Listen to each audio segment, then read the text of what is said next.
ہمارے یہ میوزیم پورا نہ دیکھ پانے کی کچھ تلافی ایمسٹرڈیم کے ٹروپن میوزیم کو دیکھ کر ہو گئی۔ افریقہ اور انڈونیشیا کے شعبے خاصے بڑے ہیں، اور ایشیا کے بعد اور ملکوں کے بھی، جن کو دیکھ کر خیال ہوتا ہے کہ ہمیں توہمات اور پسماندگی کو جھٹکنے میں بھی کتنے قرن لگیں گے۔ ایک جگہ بدوؤں کا خیمہ بھی تنا ہے، معلوم ہی نہیں ہوتا کہ یہ 20ویں صدی کے معاشرت ہے۔ ایک جگہ ایک پاکستانی عورت لٹھے کے سیدھے برقعے میں کھڑی نظر آئی۔ بعض اور اسلامی ملکوں کے برقعے اور بھی کمال ہیں، لیکن پاکستان کے شعبے میں ایک محترمہ کو ریشمی غرارہ پہنے اور پرس اٹھائے بھی دکھایا گیا ہے۔ ایک کونے میں ایک شعبہ اسلام کا ہے، مسلمانوں کو نماز پڑھتے دکھایا گیا ہے، خانہ کعبہ اور حج کی رسوم بھی دکھائی گئی۔ اس شعبے میں مختلف مسجدوں کے نمونے بھی رکھے گئے ہیں، اور ایک طرف قرآن اور اس کے تراجم مختلف زبانوں میں۔ اچھا، اثر آفریں شعبہ ہے۔ برما اور انڈونیشیا وغیرہ کے تو پورے گھر اور دکانیں ہیں، ان دکانوں میں نون تیل پورا اصلی ساز و سامان بھرا ہے، بس اندر دکاندار مصنوعی ہے۔ لیجیے جی، آج 6 راتیں وہاں گزارنے کے بعد ہم ہوٹل البرٹ سے چلے آئے اور وہ بند ہو گیا۔ ارے، ہوٹل البرٹس کا قصہ تو آپ کو سنایا ہی نہیں۔ چلیے ابھی پہلے وہ سناتے ہیں۔ کو البرٹس کی چوٹی پر یہ ہوٹل ہے، اور یہ خط ہے جو انشا جی نے قدرت اللہ شہاب صاحب کو لکھا تھا۔ لکھتے ہیں، خیریت موجود خیریت مطلوب، جناب والا کیا یہی ایمسٹرڈیم ہے جہاں ریمبراں وغیرہ پیدا ہوئے تھے؟ ان لوگوں کو کوئی اور جگہ پیدا ہونے کو نہ ملی۔ جس بھٹیار خانے میں بستر پر اکڑوں بیٹھے ہم یہ سطور رقم کر رہے ہیں، اس سے تو کراچی کے ٹرام پٹے والے ہوٹل 1000 درجہ اچھے ہیں، جن میں مجرب سنیاسی نسخوں والے حکیم اور قسمت کا کچا چھٹا بتانے اور تقدیر بگاڑنے بنانے والے عامل کامل رستے رہتے ہیں۔ وہ پروفیسر جن کے کمروں کے باہر لال لال آنکھوں اور سینگوں والے خوفناک جنوں، کھوپڑیوں اور سفلی جانوروں کی تصویروں کے پھٹے لگے رہتے ہیں۔ ہم سیدھے مغربی برلن سے آئے ہیں، یوں لگتا ہے جیسے ٹوکیو سے میرپور خاص کی گلیوں میں پہنچ گئے۔ وہاں کی سڑکیں ایسی صاف، شفاف اور مجلہ کہ ہم تو آئینہ دیکھتے ہی نہیں تھے، بس سڑک پر اپنا منہ دیکھ لیتے تھے۔ انتظام ہمارا ایک ایسے شاندار ہوٹل میں تھا جس کے باہر شاندار وردیوں والے چوبدار بکلوس باندھے کھڑے رہتے تھے، بڑھ کر دروازہ کھولتے، بات بات پر اور بعض اوقات بلا بات کے بھی سلوٹ کرتے، ہمارا سوٹ کیس اور ہمارے ناز اٹھاتے، تعظیم بجا لاتے، ایسی ٹھاٹھ کے چاوش تھے کہ ہمارا خود انہیں سلام کرنے کو جی چاہتا تھا۔ کمرہ قالین والا، مکلف، ایک طرف کو صوفہ پڑا ہے، کمرے کے ساتھ ہی اپنا ذاتی غسل خانہ۔ سوچئے ذرا، چاہے صبح سے شام تک اس کے اندر بیٹھے اخبار پڑھتے رہو، چاہے بے ثباتی دنیا پر غور کرتے رہو، کوئی بے جا مداخلت کرنے والا نہیں، کیونکہ کمرے کے باہر تختی لٹکا سکتے ہیں نا، ڈونٹ ڈسٹرب، یعنی خبردار اگر کوئی اندر آیا۔ دروازہ ایسا کہ ذرا سا کواڑ آپ نے بھیڑا اور خود بخود تالا لگ گیا۔ یہاں کے دروازے کی طرح نہیں کہ اتنی بڑی چابی سے بھی آسانی سے بند نہیں ہوتا۔ لفٹ موجود ہے۔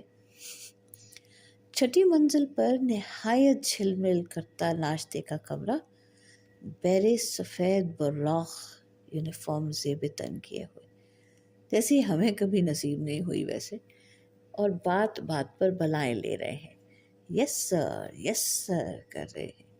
اردو تو خیر نہیں آتی، لیکن باقی دنیا کی ہر مہذب زبان میں آپ کو مکھن لگا رہے ہیں۔ یہ بڑا شاندار لاؤنج ہے، جس میں ہم اپنی ترجمان مس فرانسسکا کو بٹھاتے تھے۔ یہ بی بی فرانسسکا ہمارے یہاں کے میزبانوں نے ہمارے ساتھ لگا دی تھی، کسی کالج میں پڑھتی تھیں شاید، ہمیں ہوائی اڈے پر لینے آئیں اور چھوڑنے بھی آئیں، ہم وقت ساتھ رہتی تھیں، ٹیکسی کا کرایہ بھی ہمارے میزبانوں کے حساب میں خود دیتی تھیں، البتہ ان کو دوپہر کا کھانا ہم اپنے پلے سے کھلاتے تھے۔ خیر اس کا ملال نہیں، کیونکہ ہم ان کا روٹی، کپڑے، پاندان وغیرہ کا پورا خرچ اٹھانے کو بھی تیار ہو جاتے۔ ویسے اس کو لنچ کھلانے کا نتیجہ یہ ہوا کہ برلن سے رخصتی کے وقت ہوٹل کا بل دینے کے بعد ہمارے پاس بیروں کی فوج ظفر موج کو بخششیں دینے اور ایئرپورٹ ٹیکس ادا کرنے تک کا پیسہ نہ تھا۔ ہم نے وہ 2-3 پاؤنڈ توڑوائے جو لندن والے الاؤنس میں سے آلو مٹر کھا کھا کر اور پیدل چل چل کر بچائے تھے۔ کرایہ برلن والے ہوٹل کا کچھ زیادہ نہ تھا، بس 16 مارک روزانہ تھا، یعنی کہ $4۔ اور یاد رہے کہ غسل خانے سمیت جس میں خوشبودار صابن کی ٹکی اور 4 تولیے ہر روز بدلے جاتے تھے۔ 3.5 مارک کا ناشتہ، ویسے ہم کچھ رئیس ابن رئیس ٹھہرے ہیں اس لیے ایک انڈا بھی ساتھ کھاتے تھے، جس کے کچھ پیسے مزید ہوتے تھے۔ اس پہ 15% سروس چارج۔ باوجود اس ٹھاٹھ باٹھ کے ہمارے روزینے میں سے جو 45 مارک تھا، ہمارے کھانے اور کھلانے اور مشرقی برلن دیکھنے کے لیے کوئی 20 مارک رہ جاتے تھے۔ اور یہاں ہمارا روزینہ ٹھہرا 32 گلڈ، ہوٹل 16 گلڈ، 15% اس کے علاوہ۔ کھانے کی ابھی نوبت نہیں آئی، بس رات بسکٹ کھا کر پانی پی لیا تھا۔ یہی لیل و نہار رہے تو یہاں بسکٹوں اور سینڈوچ وغیرہ پر گزر ہوگی، کھانا کھانے کی نوبت اگلی منزل پر ہی آئے گی شاید۔ اس ہوٹل کا انتظام ہماری ایئر لائن والوں نے ہمارے خرچ پر کیا تھا۔ ایئر ٹرمینل سے کوئی آدھ فرلانگ دور تھا، لیکن ٹیکسی والے نے کہا جی 2.5 گلڈ، یعنی کہ 1 پاؤنڈ میں 10 گلڈر سے کچھ کم ہوتے ہیں، ہو گئے۔ کراچی میں اتنے فاصلے کے 50 پیسے ہوتے۔ خیر ہمارے پاس خوردہ نہیں تھا، یعنی کہ چینج، ہم نے 3 دیے۔ اس نے چھٹ جیب میں ڈال دی اور فرمایا از اٹ اوکے، مطلب آدھا گلڈر بخشش تم کافی سمجھتے ہو یا اور دو گے؟ خیر اس سے بھگت کر اور سڑک سے خود ہی سوٹ کیس اٹھا کر اس دروازے پر پہنچے جس پر چھوٹی سی تختی آلبرز ہوٹل کی لگی تھی، تو ہماری گھنٹی بجانے پر اندر کھٹکا سا ہوا اور دروازہ کھل گیا۔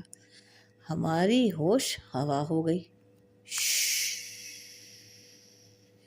کیونکہ اندر کمرہ یا لاؤنج یا دفتر کچھ بھی نہیں تھا، بلکہ سیڑھیوں کا ایک لامتناہی سلسلہ حد نظر تک چلا گیا تھا، اور تقریباً عمودی سلسلہ 90 کا نہیں تو 95 درجے کا ضرور بنتا تھا۔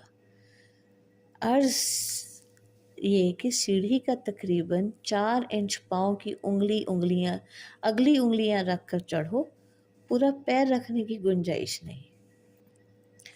ہم لوٹنے کو تھے کہ اوپر اس کوئین کی منڈیر پر سے ہمیں آواز آئی، گڈ آفٹرنون، دروازہ بند کر دینا۔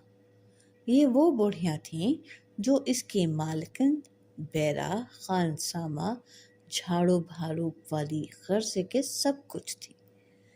دروازے کی چٹخنی کے ساتھ انہوں نے ادوائن کی ایک رسی باندھ رکھی تھی جو دیوار کے ساتھ ساتھ کنڈیوں میں سے ہوتی ہوئی اوپر ان کے کمرے تک چلی گئی تھی۔